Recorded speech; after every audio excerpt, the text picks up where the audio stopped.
On this LifeLight, fears for a premature baby.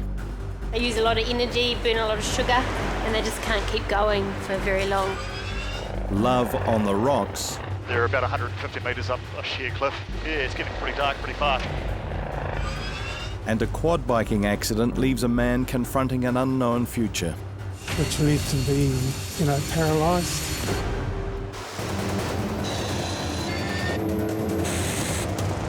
When emergencies strike, time, distance, and the men and women of LifeLight can be the difference between life and death. This is LifeLight.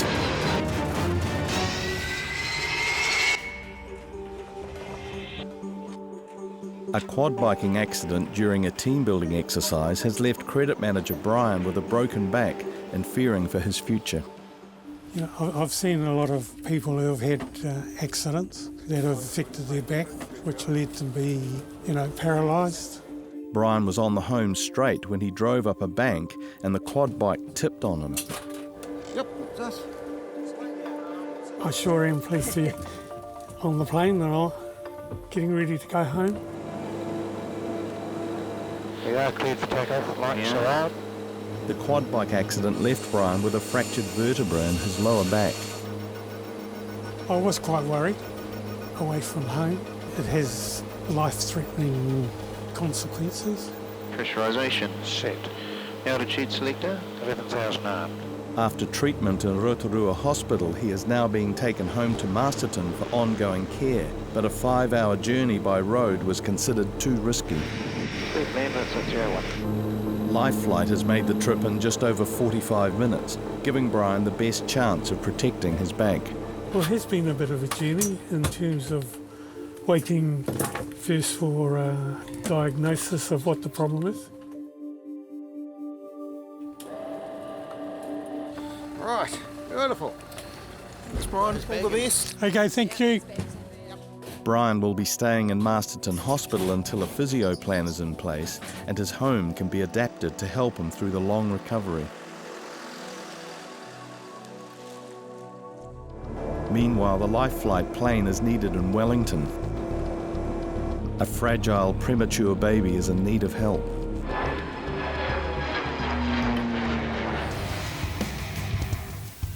I'll stand it back, this one, Back at base, the LifeLight team has been alerted to a cliff face rescue. We're going to Red Rocks, which is an area around a Faro Bay in Wellington. We've got reports there's an injured person up on the cliff up there, inaccessible by road, and possibility it's going to be a winch job, so we're just gearing up now for that, and we'll be airborne shortly. Lift 1,500 feet below, Capital 01. Pilot Dean Herrick, paramedic Nigel Stevens and crewman Julian Byrne will be working under tricky conditions. It's very steep. He's about 300 metres up, from what I can gather. He's got a lower limb injury, so he's not going to be particularly mobile. I'm going to be getting quite close to the side of the cliff where this guy is. We've got to be aware that we don't want to blow any sort of debris into him and make his injuries any worse. Coming up on your right, you'll see a Faro Bay there. There's a Marine Reserve just down at your 1 o'clock now. That's the car park there, so keep an eye on the weight. From ground level up, basically, and we're not sure where they are. Comms couldn't give us any more information either, so the road crew's down there. Yeah, they get pointing up the hill there, aren't they? Yeah, they could be tracking up that gully. I'm not sure of the wire situation, mate, so if you want, I'll open up this door, eh? Yeah, you clear for this door on the right, Dean? Yep. Oh, here they are, got them down here. Dean spots 3 people on the rock face, 2/3 of the way up the unstable cliff. Yeah, they're just on the nose now. Yeah, got them. All right, we'll send Nige down, have a look. So, winch power's on. Placing Nigel on the ledge will require pinpoint accuracy.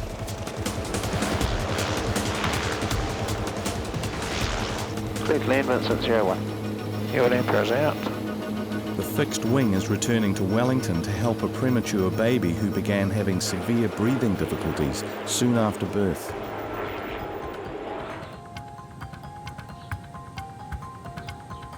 New mum Tina's baby Reef has been born 6 weeks early after her placenta detached, and she had to have an emergency caesarean to prevent her from bleeding to death. Oh, it was very scary, definitely. Yeah, having a premature baby and going into, having it happen earlier than you think and being unexpected and then rushing up to Wellington. It was really scary, definitely. Crewman Ryan Hassan and flight nurse Sarah Torrington are charged with the care of Reef, who got his name because his father Shay is a keen fisherman. It'd be sweet if he became like a professional surfer with a name like Reef, eh? We think he's going to be a bit of a treat. And at about 9 hours of age, he decided to misbehave a little bit. His lungs didn't have enough of a substance called surfactant that helps the lungs expand, and the struggles to breathe can be life-threatening. They use a lot of energy, burn a lot of sugar. And they just can't keep going for very long, breathing that hard. Now newborn Reef has been taken to Nelson Hospital to be closer to home. No real obstacles, Dean, apart from the side of the hill, really. We can just crab in on this angle if you're happy with the wind and the power. Back at Red Rocks, the LifeLight team are attempting to winch Nigel onto the steep cliff. Let's go. Nigel's just connecting now. Clear to move for the skids? Yep, clear to boom, and I'm going to move over as we're doing that. Okay. We'll put him just above it, so that he's got a bit more of a nice area to sit down on. Yeah, roger. There's a bit of a... Yeah, he's just outside the machine now. Yep. And clear to boom out? Clear to boom. Watch movement. And you got a good reference? Yeah, I'm happy with that. You just brought me into the spot there. Yeah, mate.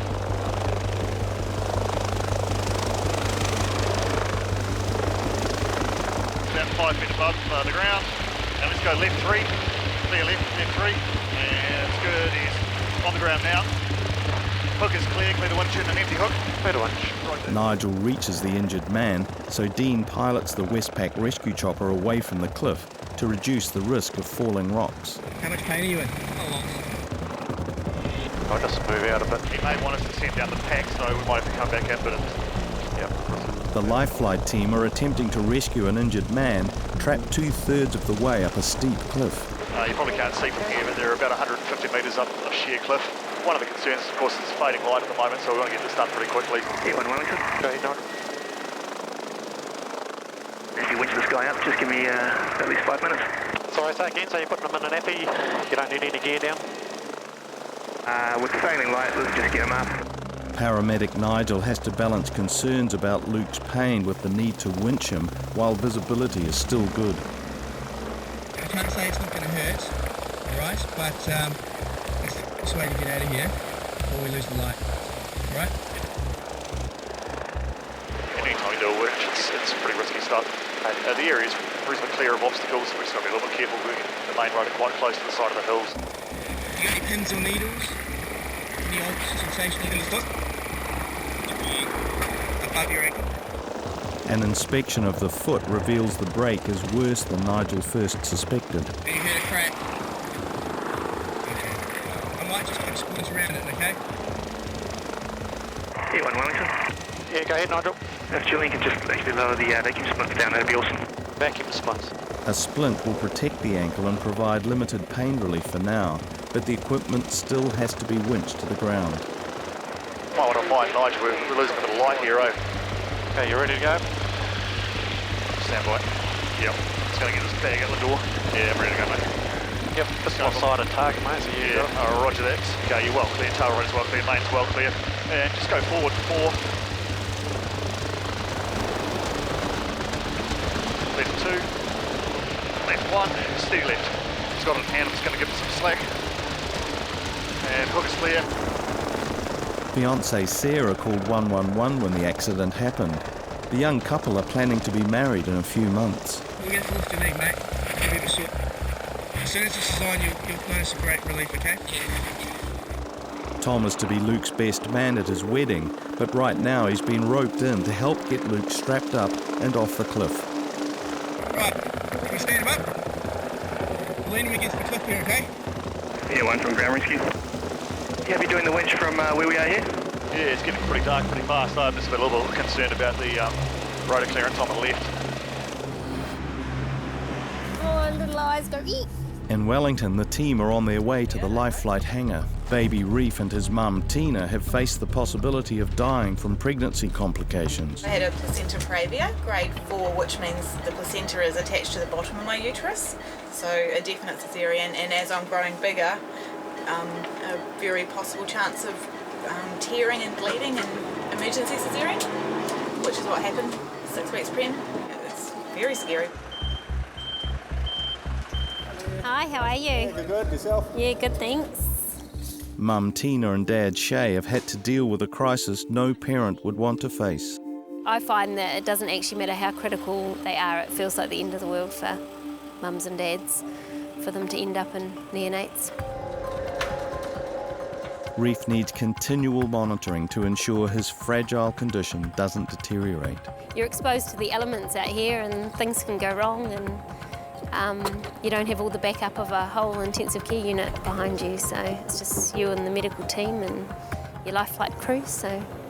Sorry mate, you were laying on your tube. Clear looks, caps. Captain Alistair Matthews, First Officer Sean Miller and crewman Phil Harris will be helping Sarah to get the vulnerable baby back home across the Cook Strait to Nelson. Sometimes they can get upset, so then you're going to try and pacify them as well so that they don't set off all the monitors and get themselves stressed out and hot. 3-4 clear takeoff, Vincent 01. We're all set? All set. High control. Your control. Through the main code. Power set. 8-day-old Reef was born with underdeveloped lungs and needs continuing care until they're able to expand normally. Respiratory distress is probably one of the most common reasons why babies get admitted to neonates. Flying a baby so young carries challenges in the confined space of the fixed wing. It's hard because it's so noisy, so you pretty much have to go off your monitoring and then off what you can see, and at night time and it's dark, so you can't kind of go with colour. It's hard in this kind of lighting to kind of get a good feeling, so you rely on your monitors a lot.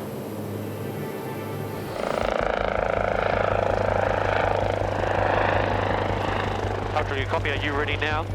Affirmative. Copy, coming in now. Roger. Meanwhile, the LifeLight team are operating in near-dark conditions to winch Luke to safety. All right, can we lean your back against the cliff a bit? Okay, just stop there. Okay. Now you got nothing loose on you guys, it's going to blow away? Winch lights on. Roger, bring Luke on board, and I'm booming out, mate. Dean and Julian must manoeuvre close to the cliff, but keep enough distance to prevent the rotor blades from clipping the rock face. Clear to winch.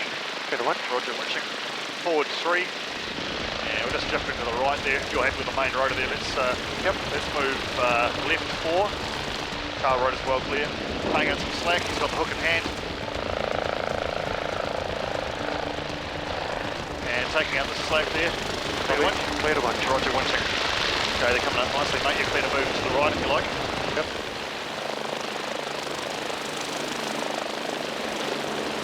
And continuing winching. Just going to bring them past the skids here. Can you get up here, mate? Good man. Yeah, Nigel's now on board. And we're good to go. Comms, E1 Wellington. Julie, lower right ankle injury, hospital fracture. Fortunately, it's a short trip to hospital. But Luke is starting to feel the full effects of his adventure. A speedy rescue by the LifeLight team has delivered Luke to hospital safely and saved him from a perilous journey down the cliff in the dark. Yep, so then we'll just do the pickup on the roof in 10. It's the early hours of the morning and a man has suffered a massive heart attack, but the Cook Strait stands between him and a life-saving operation at Wellington Hospital. It's urgent enough that they've really got everyone in really quickly, so we'll just all fly out of here together, pick them up on the roof, and head across the strait to Blenheim. Pilot Mike Hall and crewman Dave Greenberg prepare for a rendezvous with a medical flight team who are readying specialist equipment.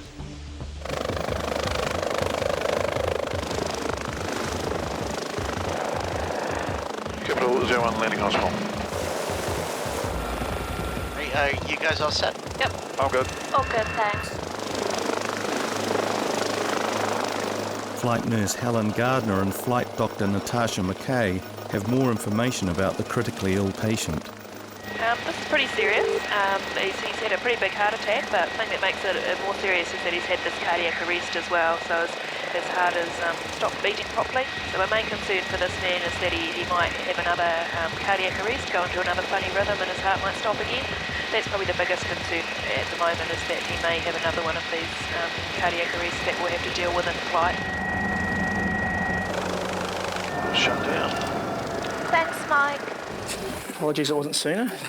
Right, thank you. The Internox works as long as you breathe it in, okay? In Wellington Hospital ED, Luke received some much-needed pain relief after losing his footing on a steep cliff face. We just thought we'd get some exercise before we went down south, because my mum's been at me to keep my fitness up. Not to make her feel guilty or anything. Hey, how are you? I'm really sore. Sarah has scrambled down the slope in the dark and made it to her fiancé's side. Oh, do you? You get down okay? Oh, well done. You were very quick. I was a bit worried actually, because it was getting dark. I think it was getting quite dark very quickly. When Luke went up the hill, Sarah decided to stay in the car park.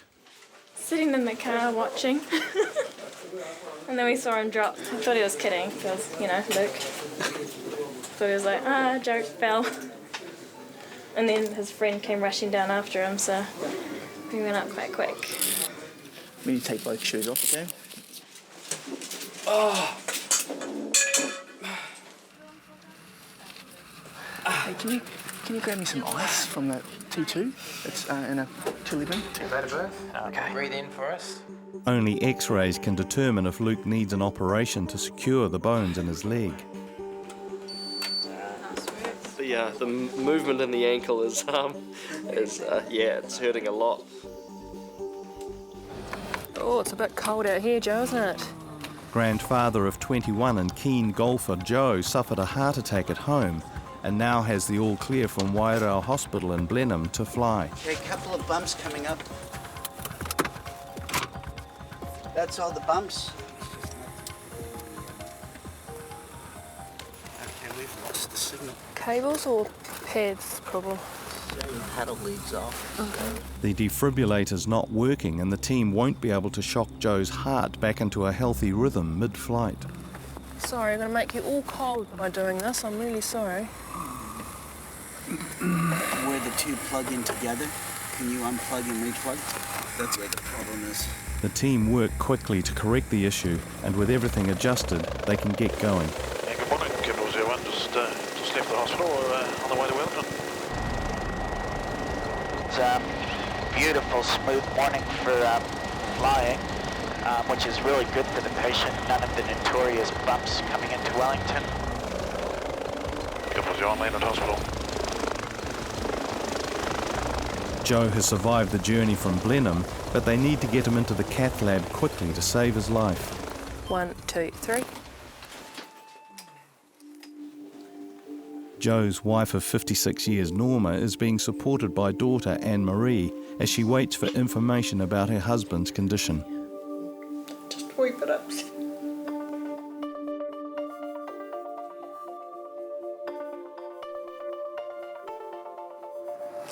It's more like an atrial branch, doesn't it? It doesn't look like it's going anywhere. There's a lot of thrombus there, isn't there? There's a lot of clot down there. Cardiologist Andrew Aitken works for 2 hours on the extensive blockage, but the news is not good. The artery doesn't look very different from the way it looked when Mr. Ellison arrived and when we first took the pictures and found out what the problem was. Up above Nelson, the fixed wing is on final approach. 20 clear to land, Vincent 01. Oh, welcome, Reef. You didn't like that very much, did you? Bit of a fright, mate, eh? You're thinking about being hungry. Mum Tina is looking forward to the time when she can bond with her little baby. Yeah, it feels great bringing him home. Cheers, mate. Yeah, thanks for the walk. You make yourself comfortable. Yeah, all the best. Yeah, no worries. Thank you.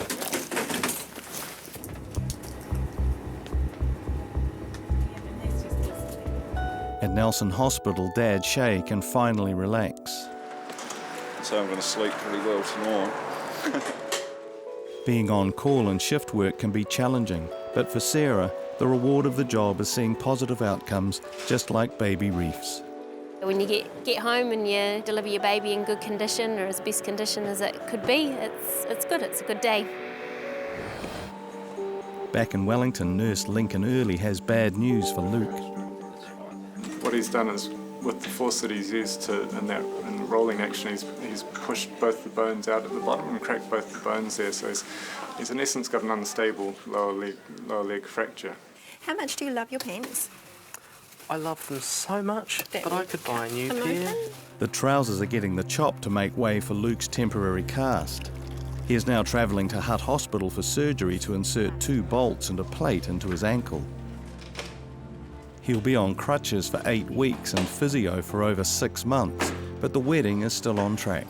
Something I'm really hopeful of, so see how we go. Surgery removed a lot of the clotting inside Joe's heart, and he will be on a regime of medication to prevent further attacks. Well, it was frightening, to be quite honest, and I don't wish this on anybody. No way. Norma is just glad that her husband is alive and well. I was a very, very happy person to see him be back to normal. It gave it back to me.